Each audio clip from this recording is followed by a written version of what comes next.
주띵커와 함께하는 오늘의 인문학 산책. 네이버 블로그 김종문 작가님과의 대화. 공감은 그 사람의 현재 수준을 보여준다.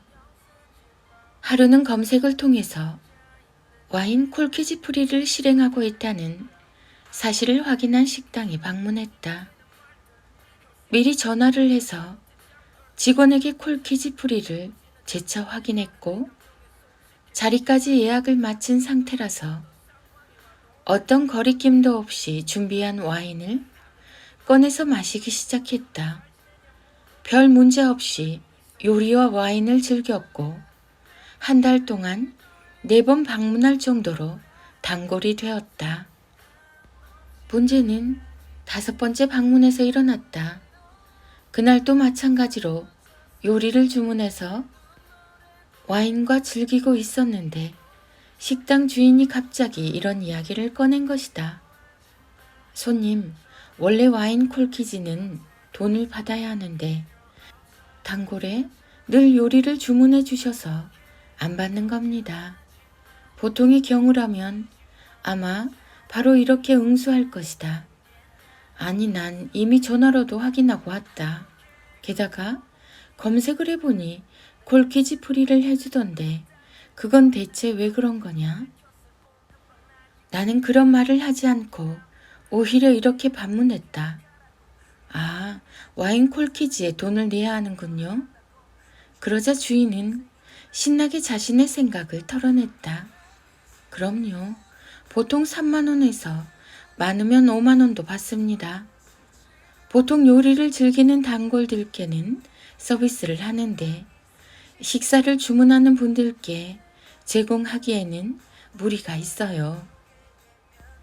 그렇게 나는 주인의 이야기를 들으며 그 마음에 공감을 하게 되었고 전화를 받았던 직원은 한국어가 서툴러서 그랬겠구나 라는 이해심도 갖게 되었다. 그리고 이 한마디로 우리의 대화를 따뜻하게 마무리를 했다. 사장님, 그럼 앞으로 저는 평생 콜키지 프리인 거죠? 앞으로는 근사한 요리 잘 부탁드리겠습니다. 우리는 왜 타인과 공감하지 못하고 다투게 되는 걸까? 바로 이런 말이 공감의 다리를 끊기 때문이다. 손님이 그것도 말을 못하냐? 그 정도는 말할 수 있는 거잖아. 장사하려면 그 정도 각오는 해야지. 이런 말의 공통점은 바로 이것이다. 개인적인 생각에 불과하다. 또한 속에 이런 마음이 강하게 녹아있다. 나한테 이 정도 권리는 있지. 자신이 할 말만 하지 말고 저 사람에게 어떤 이유가 있을까? 뭔가 그럴 만한 사연이 있겠지? 조금 더 다가가서 들어볼까? 이런 생각으로 이해하려고 노력하면 우리는 이전보다 좀 더 따뜻하게 공감할 수 있다. 당신은 어느 정도 공감하며 사는가? 공감은 그 사람의 현재 수준을 보여준다. 지금까지 쌓은 지성의 합이기 때문이다.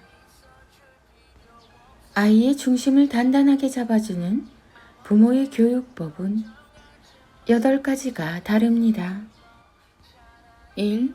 부모의 부정적인 눈빛과 표정은 아이에게 그 어떤 비난의 말보다 최악의 영향을 주죠. 아이가 부모의 그런 못된 습관을 그대로 배운다는 사실을 기억하세요. 사춘기 이후에 부모를 바라보는 눈빛은 어릴 때 부모에게 배운 눈빛일 수 있습니다. 2. 아이를 똑똑하고 지혜롭게 키우려면 장난감을 굳이 많이 사줄 필요는 없습니다.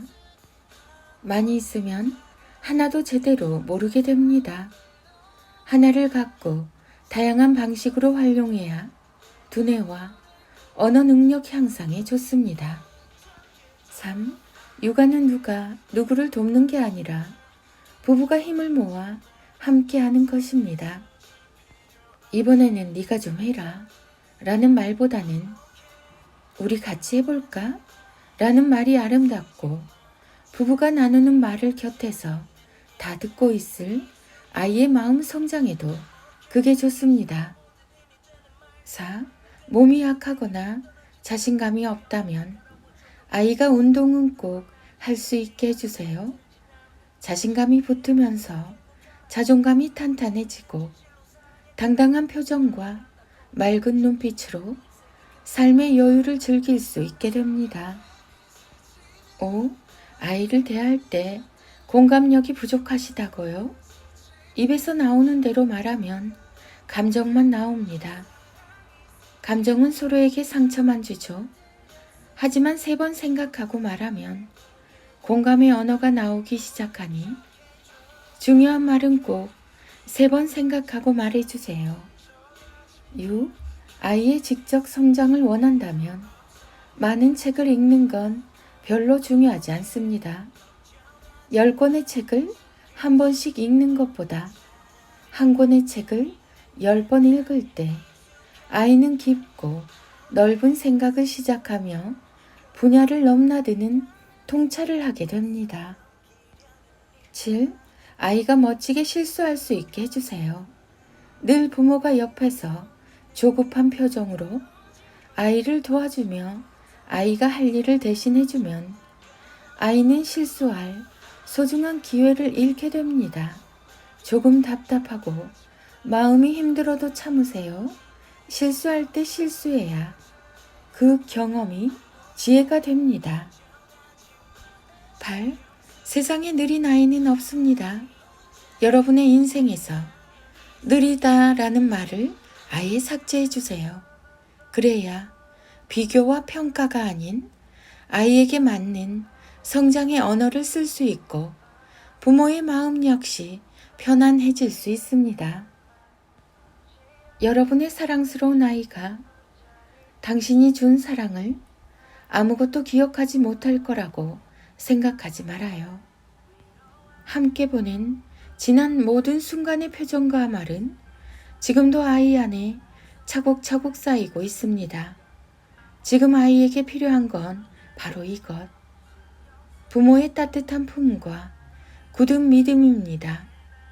끝없이 믿고 품을 내어주는 부모와 하루를 보내며 아이는 어디에서도 느낄 수 없는 안정감 속에서 교과서에서는 배울 수 없는 깨달음을 얻게 됩니다.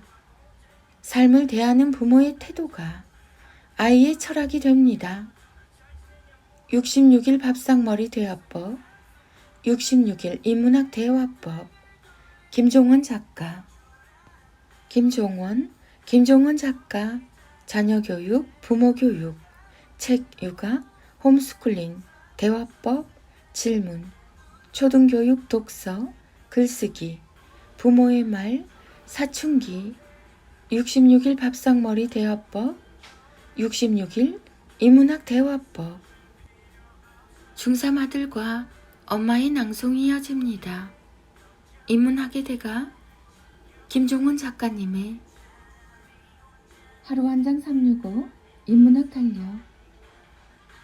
기쁨이 흐르는 삶을 살기 위해서는 함께라는 단어를 가슴에 넣고 살아야 한다. 어떤 강렬한 유혹도 손을 잡은 두 사람을 이길 수는 없다. 하루 한 장 365 인문학 달력. 지식은 안으로 쌓여 내면을 변화시키고 지성은 밖으로 퍼져 주변을 아름답게 한다.